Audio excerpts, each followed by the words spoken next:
We are headed to the Bishop House in Kingwood, West Virginia to meet up with Rich and Rachel to do the first ever paranormal investigation at the Bishop House. Grew up about 10 or 15 minutes away from this house. I've driven by it hundreds of times in my life and finally got a hold of the owner who gave us the okay to get in there, and we are going to try to see if it's just a creepy feeling or if there's really more to the story.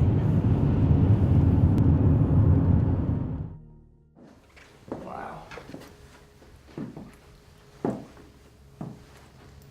What do you think? Oh my gosh, look at that. Yes. Look at that. Architecture is amazing in this place. Oh They don't my build places like this anymore.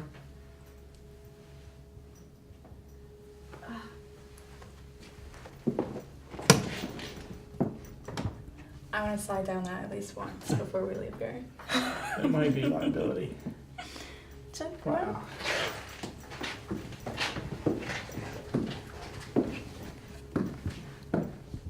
These rooms are just enormous. Is that 3 living rooms? I believe it is. Harry Potter lives under here.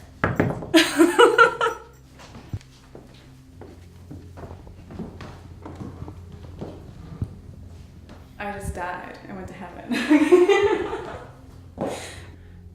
After we walk through, you can just tell there's a ton of history in this place.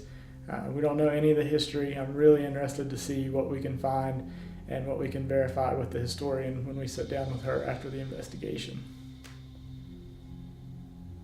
My first impressions of the house after walking through are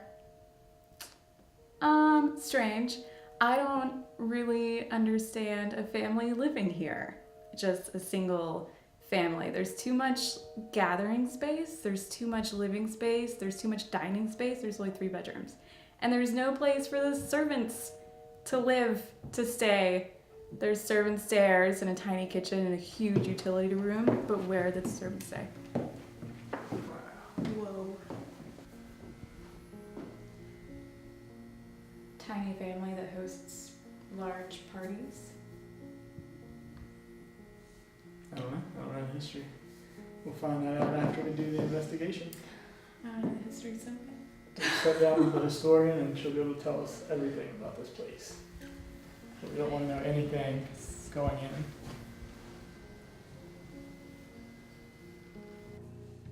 This being her first time on an investigation, Rachel and I began in the living room. I went over some of the basics of a paranormal investigation and the techniques we would use.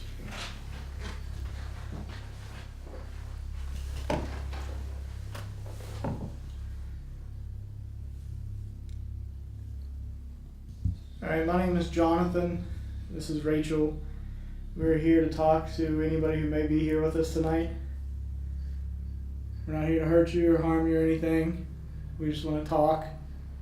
Maybe get to know some history about this place.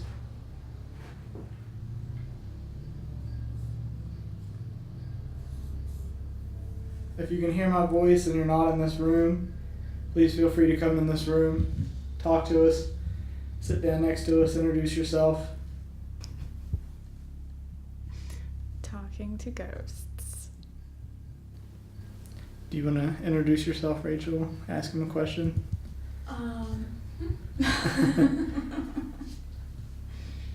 We just want to talk to them like they're regular people sitting in the room with us. We don't know if there's anybody here, but if there is something here, in all likelihood it was probably a person at one time. So we just want to talk to them just like we invited them in, or they invited us in. What we'll try to do is I'll get out one of my recorders here and we'll do what's called an EVP session. Electronic voice phenomenon is when we capture voices of something that we can't hear with our own ears on the recorder. So we'll ask some questions, play it back, see if we hear anything. Anytime we're recording on the recorder, if you make a noise, if you cough, if the house shifts, anything, we do what's called tagging. So just say, that was me, or that was a car driving by. That way, when I go back and listen to it, we'll know exactly what it was. So let's try that. I have a little red light in my hand. If there's anybody here that can hear me, and wants to talk, if you come up real close to it, speak into it, I'll play it back and you can hear your own voice. We don't know anything about this house, so we want to learn as much as we can. After we're done here, we're going to sit down with a historian and they're going to fill us in on exactly what happened here. So if you want us to tell her something, if you want your story passed on, all you got to do is talk into the little red light.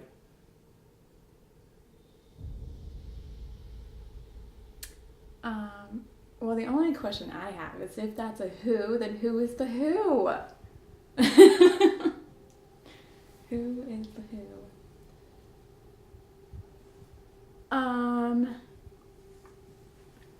Where were the servants' quarters?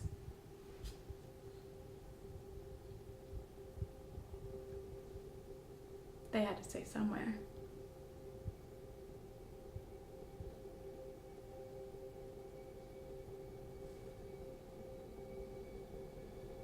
Did you hear that, Yeah. music?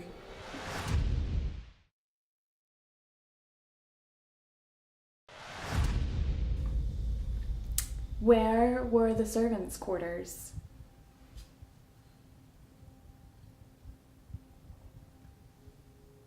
They had to say somewhere.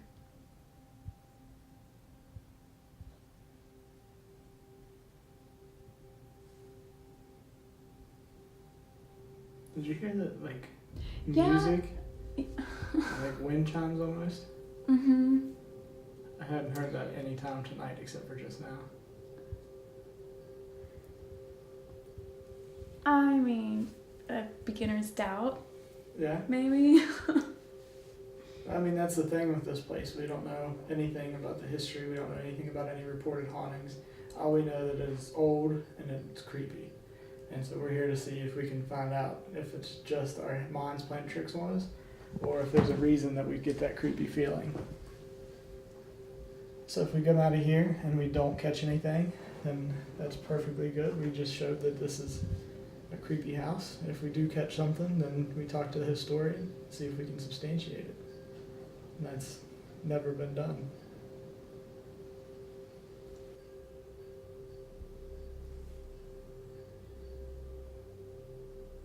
I just heard that. Yeah, Music there's again. gotta be a wind chime somewhere.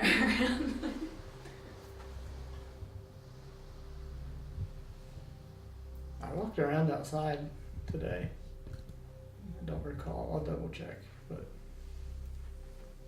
Okay, it's pink.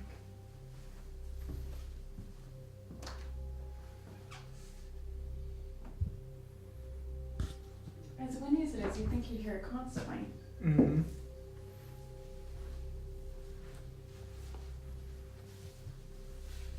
The noise that we're hearing that sounds like music or chimes, if that's you, can you do it again?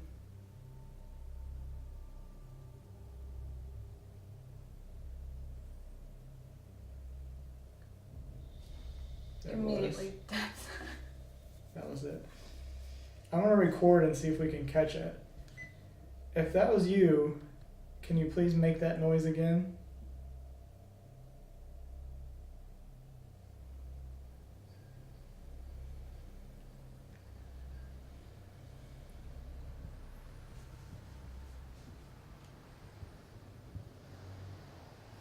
If you're not in this room, but you can hear me, can you make a noise in the room you're in and we'll come talk to you?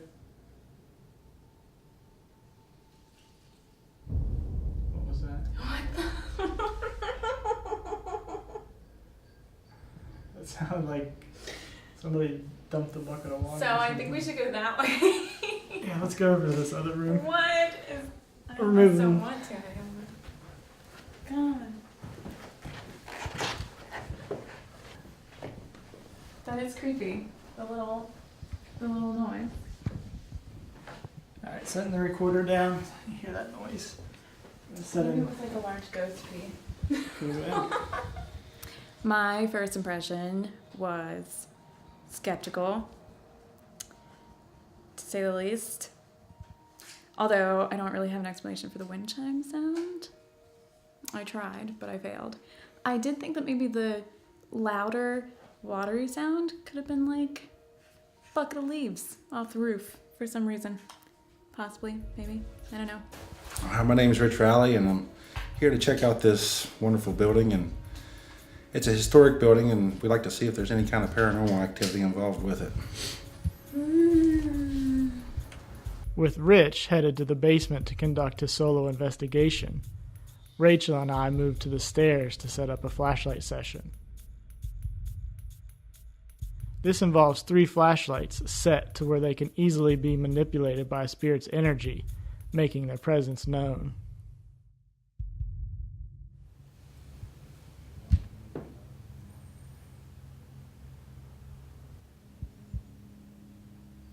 You want to try asking them? Maybe they'll like you more. Nobody likes me more. If it's a guy, they might respond better. Scientifically speaking. That's just nature. No. Men are psychologically programmed not to listen to female voices. There was like a study or something. I don't know. Nobody's wanting to play now, though. What if we step away and give you a little bit more room? If you're nervous.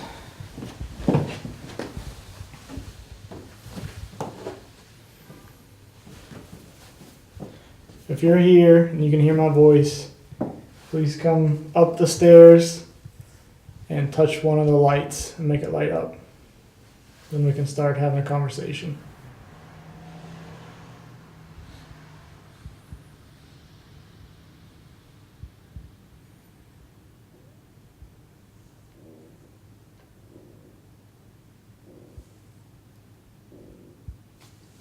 Do you hear that? God, I wish I didn't. That was footsteps walking up on the top level. And there's I nobody, don't like it. nobody on the top level. That was clear as day, too. Wow.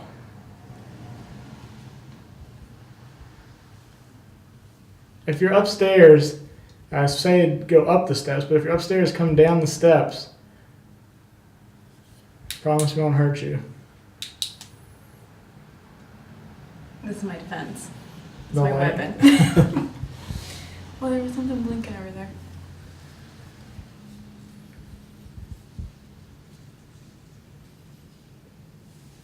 God, that was so creepy.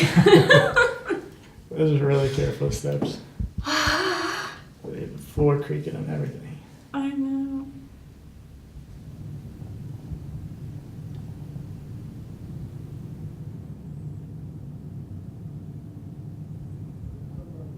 Nobody wants to play. If you really want to see Rachel freaked out, turn on one of the lights. If you think that's funny. You want me to go get you some liquor or cigarettes or anything?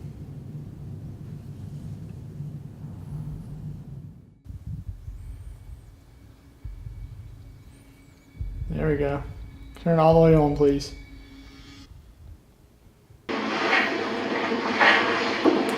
With me, yeah.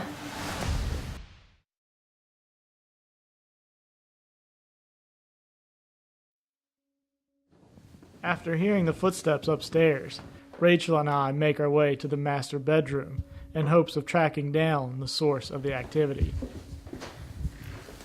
Alright, we're up here in the master bedroom. If there's anybody here, if you're the one we heard the footsteps, please come into this room and talk to us. There's a little red light on the dresser and 3 flashlights that you can turn on and we can have a conversation. Can you please do that?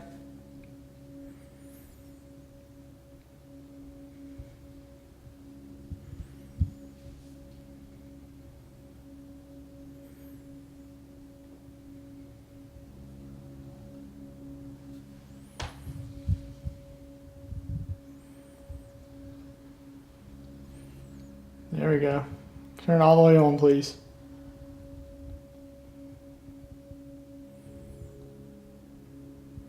Alright, thank you.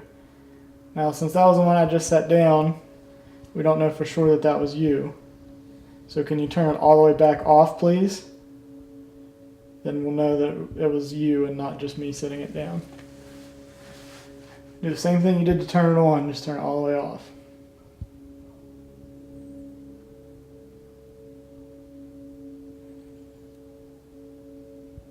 How could it really have anything to do with you putting it there if it did it long after you did? I mean, it shouldn't, but it's just to get a little more validity.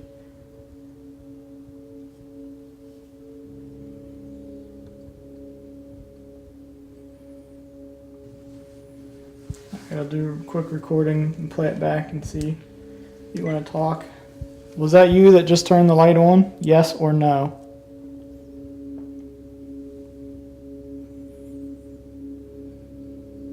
Did you ever live in this house? Yes or no?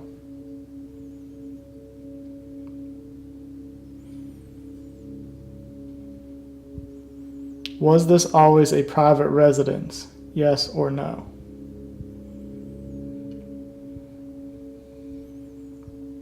In session. Didn't hear anything.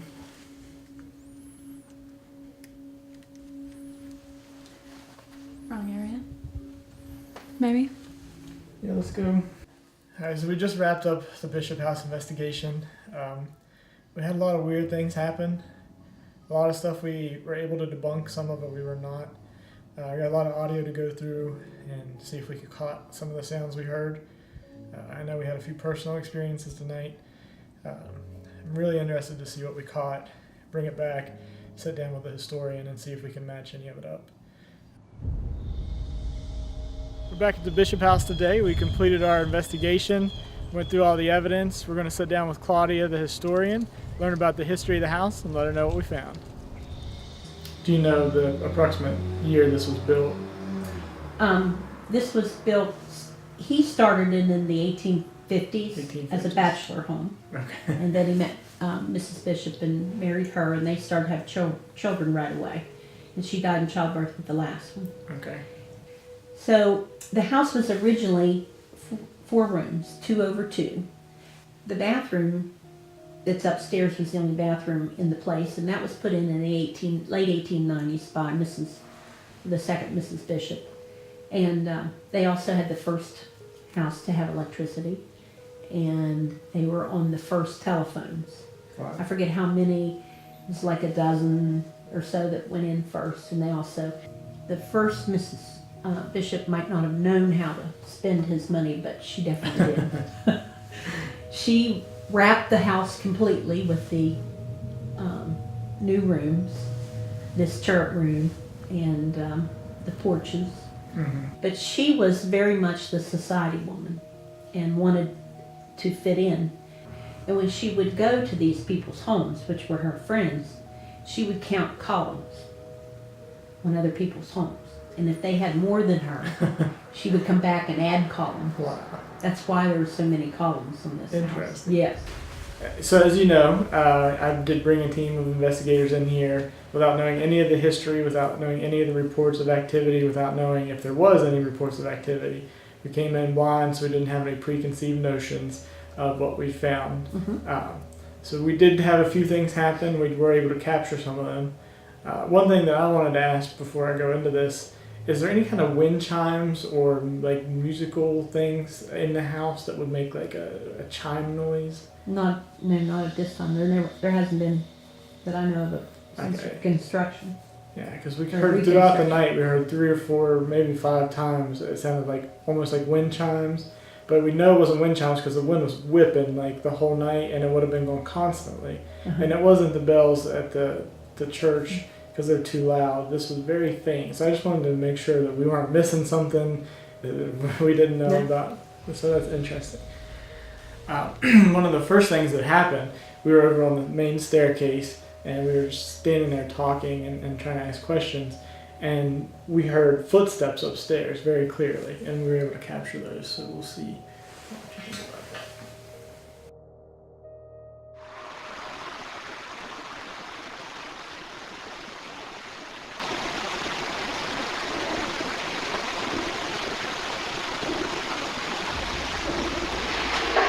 Somebody's walking somewhere. It almost sounds like a step and drag or something, like somebody moving something almost. But we heard it with our ears, and we were all on the steps when it happened upstairs. So there was nobody upstairs. Everybody was in that area. So there's no way it could have been any of us. And we were pretty shocked when we heard it, and to catch it like that clearly is something that we were happy about. Okay, we had a young lady named Rachel with us. Rachel has never been on an investigation before, so we kind of wanted to have somebody with a perspective that hadn't been here before and wasn't used to everything. So we were kind of just teasing her and saying, if there's something here and you want to scare her, do something. If you really want to see Rachel freaked out, turn on one of the lights. If you think that's funny. We caught a voice. To me it sounds like I bet you can't, and then it says Rachel, can I play with you? So we'll see if we can play It with was me. Yeah. it. And Wow. so that was a direct response to something that we had asked or made reference to. Okay, so we were up in the master bedroom. We do what is, we have a maglite flashlight where we take it just to the edge of being able to turn on and off, and the idea is that a spirit can manipulate that and turn it on and off and we can interact. Well, we weren't able to get it to interact, but we did get a voice. Now, since that was the one I just set down, we don't know for sure that that was you. So can you turn it all the way back off, please? Then we'll know that it was you and not just me setting it down. Do the same thing you did to turn it on, just turn it all the way off. And I'll let you listen. It's right in between me talking. Okay. Do the same thing you did to turn it on, just turn it all the way off. Do the same thing you did to turn it on, just turn it all the way off. Do the same thing you did to turn it on, just turn it all the way off. And so to me, we don't know if it's two spirits interacting to where it could be saying, hey, let me help you turn that on, or if they're trying to talk to us, say, let me help you by talking to you. But that was a pretty good response that we got. Okay, this is in the dining room. We were sitting down asking jokingly, we were like, what's for dinner? Don't touch the tablecloth, it's gonna fall. All right, we're ready for dinner. What are we having tonight? And we capture a voice that says, no one cares. All right, we're ready for dinner. What are we having tonight?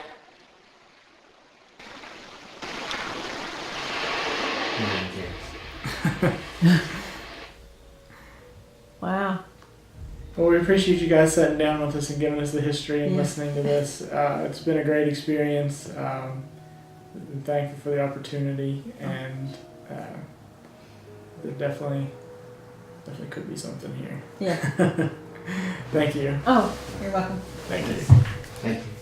We just wrapped up our sit down with Claudia the historian. We learned a ton of interesting facts about the history of the house. We let her see our evidence. She was pretty surprised. Overall, very productive investigation, and that's a wrap.